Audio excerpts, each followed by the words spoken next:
नमस्कार, जय शिवराय मित्रांनो। गिरणी कामगार आणि वारस यांना मुंबई महानगरपालिका हद्दीत 500 चौरस फुटाचे घर मोफत मिळावं या मागणीकरता 1 मार्च 2024 पासून जिल्हाधिकारी कार्यालय सातारा येथे आपलं उपोषण चालू झालेलं आहे। उपोषणाचा आजचा 3रा दिवस आहे, परंतु हे उपोषण चालू करण्यापूर्वी आपण गृहनिर्माण मंत्री मान्य श्री अतुल सावे साहेब यांची प्रत्यक्ष भेट घेतली होती।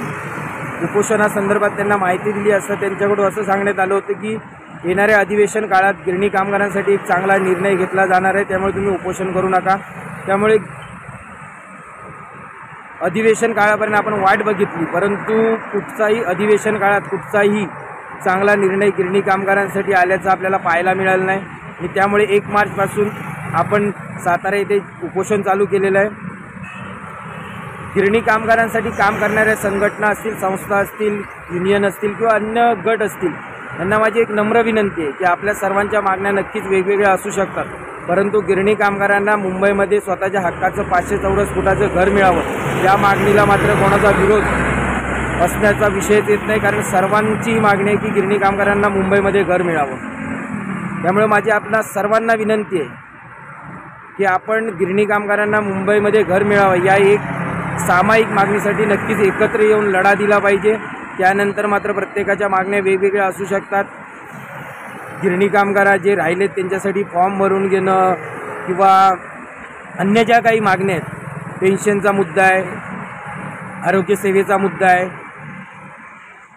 सरसकट गिरणी कामगारांना मागणी घरं द्या, म्हणजे असे खूप सारे मुद्दे आहेत, ते मात्र प्रत्येकाचे वेगवेगळे असू शकतात। ते वेगवेगळ्या मुद्द्यासाठी आपण नक्कीच हा एकदा सरकारकडून विषय संपवून घेतला की गिरणी कामगारांना यापुढे मिळणारे घर हे मुंबई महानगरपालिका क्षेत्रातच असेल। हा एक मात्र नक्कीच मुद्दा सर्वांनी एकत्रित येऊन सोडवावा।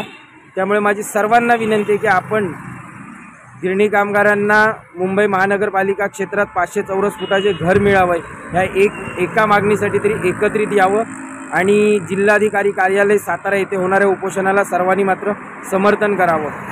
कारण मित्रांनो, आपली जर एकी दिसली तरच सरकारला कुठेतरी जाग येईल। त्यामुळे सर्वांनी नक्कीच या एका मुद्द्यासाठी तरी एकत्रित या, ही माझी सर्वांना कळकळीची विनंती आहे। आणि सरकारलाही माझी विनंती आहे की गिरणी कामगारांना मुंबई महानगरपालिकेच्या बाहेर घालवण्यासाठी जर कोणी प्रयत्न करत असेल तर सरकारने स्वतःहून पुढे येऊन गिरणी कामगारांना मुंबई महानगरपालिका हद्दीतच घर मिळेल याची शाश्वती किंवा याचं स्पष्टीकरण करावं।